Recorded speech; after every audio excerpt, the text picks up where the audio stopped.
Donc, je vais donner maintenant la parole à Céline Siachera, qui est formatrice à la MFR de Gron, qui va nous présenter son parcours et les métiers de l'horticulture et du paysage. Bonjour Céline. Bonjour. Donc je vais présenter. Alors moi, je suis formatrice à la maison familiale du Sénonais, qui est située à Gron, dans le nord du département, et on enseigne deux métiers principaux, les métiers du paysage, ce qui consiste à l'entretien, donc l'entretien des jardins, de la tonte, de la taille, ce genre de choses, ou à de la création avec des clôtures, de la plantation. Et l'autre filière que nous enseignons, c'est les métiers de l'horticulture. Donc, par exemple, le maraîchage ou le travail en serre avec les annuelles, les bisannuelles, en pépinière. Voilà, donc on a deux formations. Les deux sont en lien avec la nature. Pour les deux, ben, il faut aimer travailler en équipe, être tributaire quand même du climat, encore plus lorsqu'on est dans les métiers du paysage. Hein, évidemment, quand on est dehors, on va être tributaire des aléas du climat. Aujourd'hui, ben, il pleut, donc je pense que les paysagistes, un paysagiste ne doit pas avoir peur de la pluie, de la neige. Le métier est en lien avec les saisons. Il est évident qu'à la période où à l'automne, ben, il y a beaucoup de travail de ramassage de feuilles, par exemple. Au printemps, la tonte. Voilà.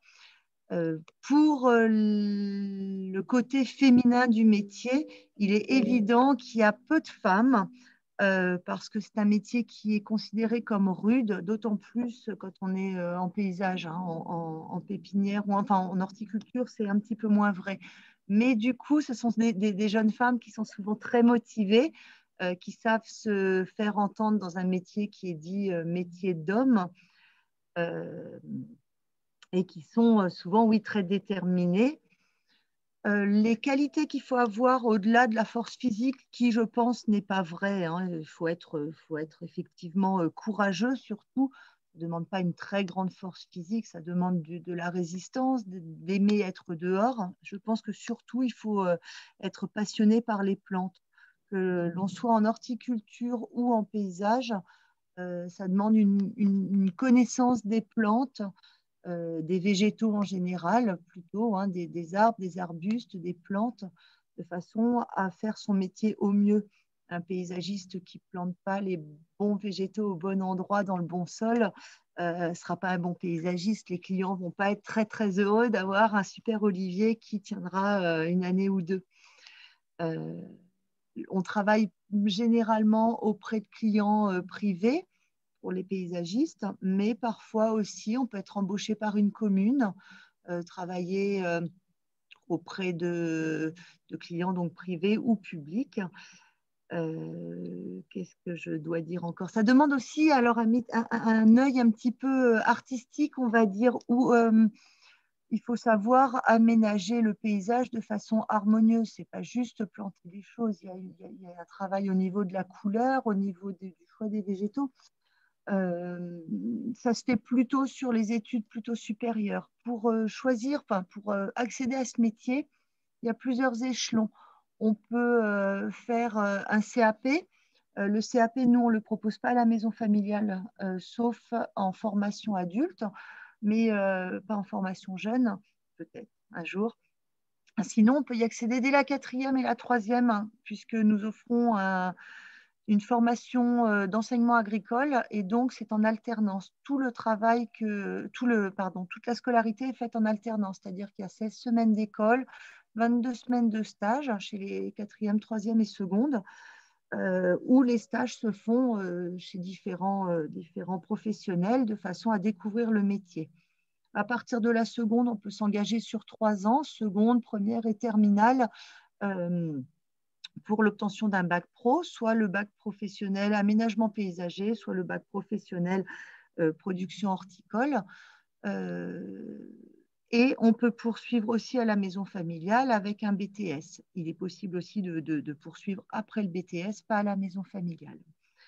Les métiers, ces deux métiers-là, donc toujours en lien avec la nature, Cependant, il y a aussi pour les études supérieures, après le BTS, il y a une partie qui se fait aussi beaucoup en bureau d'études, où on est moins sur le terrain, où on s'attelle à la réalisation justement des plans. Alors, j'ai quelques petits exemples, je ne sais pas si ça va donner grand-chose. Il est évident que ce sont des choses qu'on peut voir. Voilà, ça, ce sont des choses que les BTS, les premières années de BTS vont réaliser. Je ne sais pas si on voit très bien. Voilà. Ce sont des choses qui sont réalisées en cours, où ils vont travailler sur le choix des végétaux, les couleurs, l'harmonie, les plans de plantation. Et c'est un travail qui va être fait du coup après plus en études supérieures. Voilà. Je pense que dans les caractéristiques, c'est être capable de s'adapter au choix du client. Il y a une grande relation avec le client et puis aux aléas de la météo. Voilà, c'est un métier qui recrute. Il y a beaucoup de postes qui ne sont pas pourvus. Il faut évidemment le permis de conduire, puisqu'il faut être capable de se déplacer sur les chantiers. Mais c'est un métier qui recrute et qui recrute des femmes, des filles, des jeunes filles, parce que ce sont souvent des filles qui sont très déterminées, voilà, qui en veulent. Voilà. Il y a une petite question d'une personne qui demande quelle est la proportion des femmes dans les métiers du paysage. Alors dans les métiers, je ne sais pas exactement, je dirais à peu près 10%. En tout cas, c'est ce que nous, on constate en classe. On a en général une fille pour 10. Alors, il y a parfois où l'écart, le pourcentage est bien plus important. Cette année, par exemple, en classe de quatrième, on a 12 garçons et on n'a pas de filles. Par contre, chez les troisièmes, on a 4 filles et on a 20 élèves au total. Mais en général, c'est ça, c'est 1 ou 2 filles par classe. Et je pense que ça représente à peu près le pourcentage de jeunes femmes et de femmes sur le terrain ensuite au niveau de l'embauche et dans le monde professionnel, je pense. La proportion est un petit peu moins importante dans les métiers de l'horticulture que du paysage. En horticulture, on aura un peu plus de femmes et en paysage, on aura un peu moins de femmes. Alors que le métier est accessible aux femmes, c'est juste souvent peut-être un manque de connaissances, une aversion, voilà. Donc, et vous avez vu quand même une amélioration en termes de nombre de femmes, de jeunes filles présentes ces dernières années, ou c'est pas si flagrant? C'est pas si flagrant, malheureusement. Je pense que le fait de dire métier de la nature, du paysage, est déjà un facteur un peu bloquant. Oui. On a peut-être un petit peu plus, mais c'est pas énorme. Moi, ça fait 10 ans que j'enseigne et j'ai pas eu l'impression qu'il y ait une grosse amélioration. Alors, légèrement. Quand on entend parler de nature et de paysage, ça fait envie quand même. Qu'est-ce qui peut être bloquant? Je pense que, alors on a des jeunes filles qui viennent et qui nous disent, nature, paysage, je veux être fleuriste, par exemple.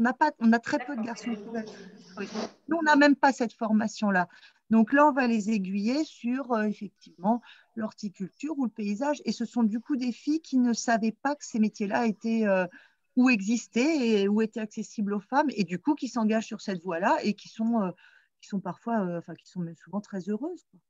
Voilà, et qui vont faire un bac pro aménagement paysager ou horticulture et qui feront du coup leur CAP fleuriste parce que c'est quand même ce qu'elles ont gardé en tête, du coup qu'ils le feront en 1 an après en post-bac par exemple.